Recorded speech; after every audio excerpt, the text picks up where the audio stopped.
Welcome to this explainer. Okay, let's just dive right into this, because today we're stripping away all the convoluted myths, the flashy marketing, and, honestly, the commercialized noise of modern spirituality. We're going to examine a really fascinating philosophy from a place called Apno Ki Kutiya, which basically translates to the hut of our own. Now, this isn't your typical retreat. It's a raw, uncompromising look at what it actually takes to achieve self-realization. If you've ever felt totally overwhelmed by the endless rules of spiritual dogma, well, you're definitely going to want to pay close attention to what we're unpacking today. So what if I told you the path to enlightenment has absolutely nothing to do with religion? I want you to just challenge your preconceptions for a second. Forget about the complex rituals, forget the magical mantras, and forget about the elaborate garments. What if the ultimate truth is actually grounded in something incredibly ordinary and accessible, yet brutally difficult to maintain? All right, let's get into Section 1, the spiritual illusion. You see, most seekers fall into a trap without even realizing it. We spend our entire lives endlessly debating unanswerable questions about the cosmos, completely ignoring our immediate reality. For centuries, texts have described the divine with these grand words, right? He is infinite, he is everywhere, he is formless. But the guide at Apno Ki Kutiya poses a pretty sharp question. Despite all these amazing descriptions, can anyone actually describe what the divine is? We're constantly giving the dimensions of the universe, saying it's vast or boundless, but we have absolutely no idea what the essence of it truly is. We are literally trapped in assumptions. And honestly, this exposes a profound hypocrisy. The guide points out that we lazily repeat scriptures, saying things like, God is in every atom, God is everywhere. But think about it. If you actually experienced that to be true, you wouldn't just casually walk on the ground. You'd be frantically kissing every leaf. You would be mesmerized by every single falling hair. The fact that we don't do this, well, it just proves that we're merely repeating words, not actually living the truth. The crucial point here is the stark difference between knowing and assuming. The source uses this gritty, brilliant metaphor for this. Imagine you're sleeping out in a jungle, and you suddenly know there's a bag with 1 crore of rupees, millions of dollars, sitting right next to you. Are you going to be able to sleep? Absolutely not. You'll be awake all night guarding it. Yet, we claim to know the ultimate truth of the universe, and we sleep just fine. That means we don't actually know it. We're just comfortably assuming it. Moving on to Section 2, the bare minimum path. Welcome to the Kutiya. This brings us to the antidote. This ashram completely shatters that luxury guru stereotype you might be so used to seeing on social media. When you go there, there are no comfortable beds. You're sleeping on a basic mat. You're given food only to keep the body alive, because if you eat for taste or overeat, you just won't be able to do the inner work. There are 0 magic pills, no secret mantras, and no initiation ceremonies. And the best part? It's completely free of cost. No transactions here. It's just a bare environment acting as a giant mirror to your own mind. Because here's the thing. Here, you're not a disciple. You are an observer.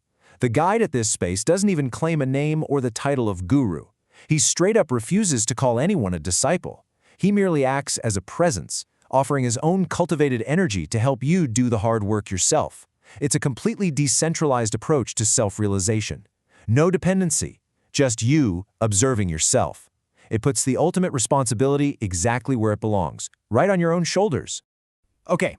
Section 3, Dharma as selfless service. Let's dive into the absolute core of this explainer, which is seeking self-realization through service.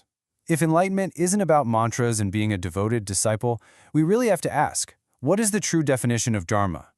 We so often translate Dharma as religion, but that's a massive mistranslation.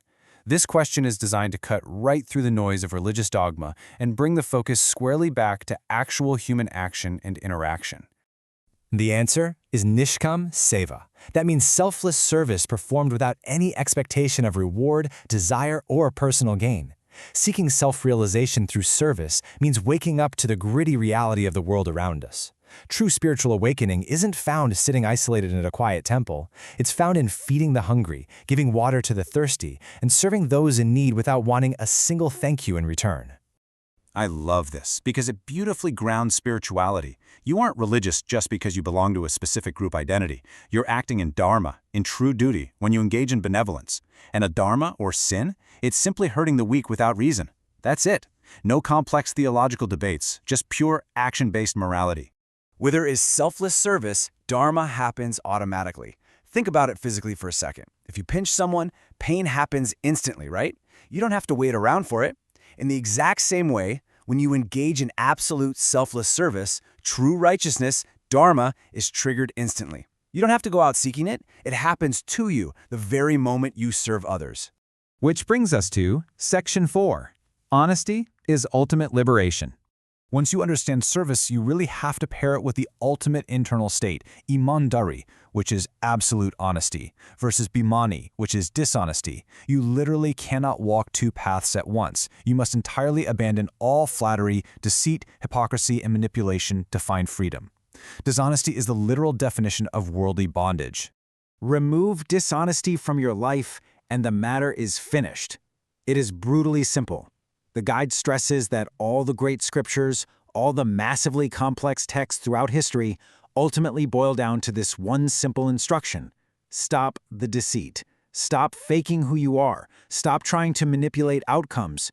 Just be honest, and you are liberated. But how do we actually maintain this radical honesty? Well, by cultivating what is called drashtabhav, or the observer state. This is the mental framework required to keep you honest.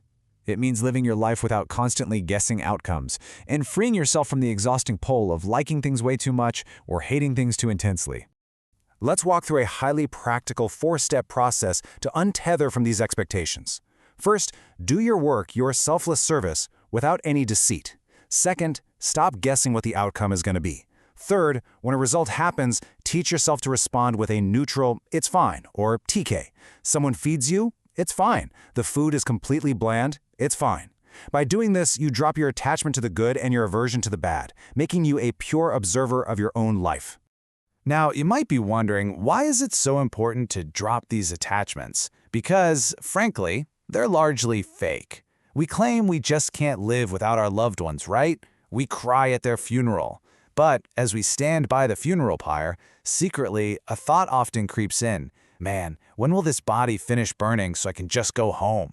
It's a dark truth for sure, but it perfectly illustrates how quickly our so-called profound worldly loves fade when reality and physical discomfort set in. Our attachments are illusions.